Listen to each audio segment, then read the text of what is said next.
Well, today I'm going to look at the new Freewell Magnetic Filter Kit. And this filter kit fits any size lens that you have. This is really an interesting piece of gear.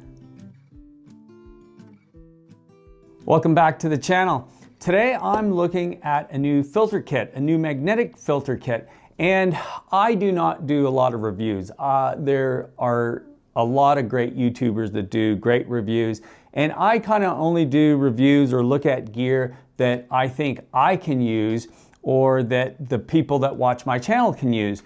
And this is one of the few things that I was really impressed with.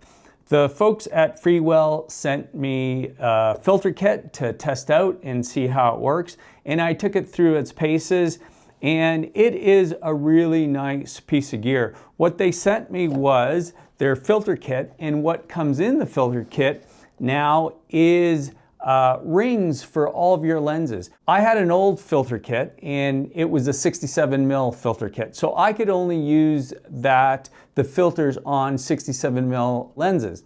This new kit, I can use it on 67, 72, 77, 82. I can use it on all my lenses. So I can use it on my Hasselblad system and on my Sony system and even on my large format system, which is really appealing to me to have one filter kit that you can use across a bunch of different lenses and you don't have to buy a bunch of different filter kits. First, the packaging. The packaging is really great. It comes in kind of this leather box and these leather pouches for the slide-in filters. And it is kind of a one encompassing, you put this in your bag and you can use it. It is a little bulky, so you're going to need a bit of room in your bag for this. But inside this box here comes all the adapter rings, and then you have the actual unit that mounts to your lens. So how this works is you put on an adapter ring and then you have your base that goes onto the adapter ring on the lens. And then from there you can use all the magnetic round filters that will stick to this, or it also has slide-in grad filters and a few other different filters that you can use. So it's a really great encompassing all-in-one system. And one of the things I really like about this, it comes with a plastic lens hood that protects your filters. Although they say, and I've seen online, that you can put a screwdriver on the filter and there's scratch resistance and water resistance. I don't think I'd put a screwdriver on my filter, but the build quality is really good. When you get them, you can tell that these filters are built really well. And these drop-down filters, all metal based, really built well, and the glass quality seems really good on them. And I love the fact that they come in these individual holders to protect them in your bag. Inside this case, it came with two neutral density filters, and these are hard stop filters, everywhere from 2 stops all the way to 9 stops. And they are hard stop filters, meaning they won't go past 9 and they won't go past 2. So you can dial in the correct neutral density that you want. And I also use these because I shoot a lot of video, and I shoot a lot of video in my day-to-day, my work life. I use these natural density filters all the time for my video work. Now, one of the things that you have to be aware of is when you are using this filter kit and you have a lens hood, you cannot use the lens hood on your lens. You have to take the lens hood off, and then you can't use the lens hood. But once this is mounted on the lens, it almost acts like a little bit of a lens hood. With the neutral density filters, as you can see me here working out in the field, I put the neutral density on, and if I were to take a photograph and not use a neutral density filter, you can see here the slowest shutter speed I could get was 1/15 of a second at 100 ISO at f/22. And what happens is you can still see a little bit of that water rushing, with that water going. It doesn't give you that smooth effect. When you put one of these neutral density filters on, you can see it gives you now that smooth effect. My shutter speed now went up to 45 seconds at f/22 at 100 ISO. And it really gives you that painterly look, and it gives you a much more artistic look to the photograph.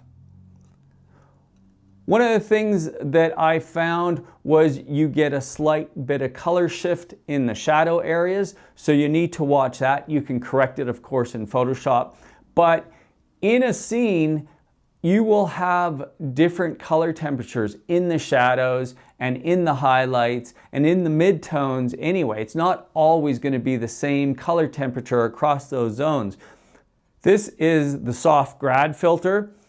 And here you can see I was shooting the skyline at sunset, and without the filter, to get the sky darker, you have to drop your exposure, and as a result, all the buildings are going to go quite dark to get that sky darker.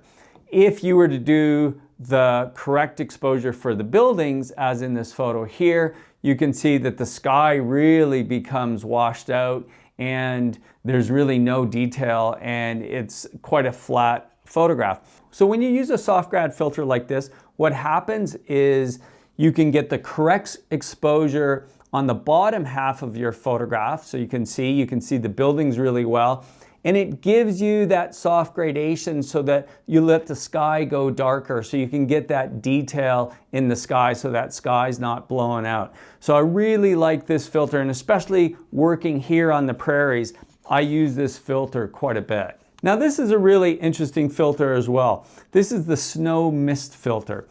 And what this filter does, whether it's digital or film, this can have a couple different uses. And you can use this on video as well. Now, digital cameras are so good now, the lenses are so good now that everything looks so clinical and it's perfect. You can see every little detail and you can see every little flaw. And one of the things you could use this for is for portraits, especially with digital cameras. You can see every little pore on someone's face. So you could use this filter and just soften that out a bit. But on landscapes like this, you can use this filter on video. As you can see here, here's the straight video look. And then if you slide this filter in, it gives you this little misty feeling. It gives you a little bit of a weather feeling, and it's just not so harsh. Same with in still photography. You know, you get this still perfectly clinical image here. When you slide this in, it blooms the highlights, and it gives you a little bit more of an ethereal look, a little bit more of a film look. So this is one of the filters that I really like and that I think I'll use quite a bit. Now the last filter they sent me is the gold streak filter. Now you can use this in video on a single light source and it'll give you this little bit of a light streak. It's a gold anamorphic look. And here you can see on this video where I put the filter on a bunch of lights, and you can see what it does. It's really a wild look.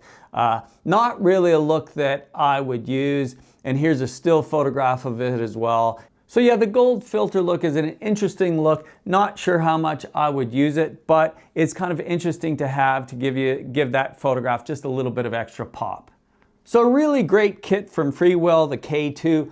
I will leave a link down below if you're interested in picking one up. Helps the channel out. Again, I'm not doing a lot of reviews, just kind of on equipment that I think you guys will like and that I will use myself.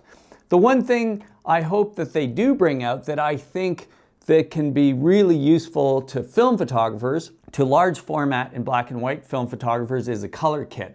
An orange filter, a yellow filter, a red filter that you can slide in. I can definitely see using that on my 4x5 or my 8x10 camera. That would be a really great addition to this whole filter kit. Hope you liked this episode. Leave me a comment, leave me a like. Let me know what you think of the Freewell filter system. I think it's a really great system. I will be using this system quite a bit.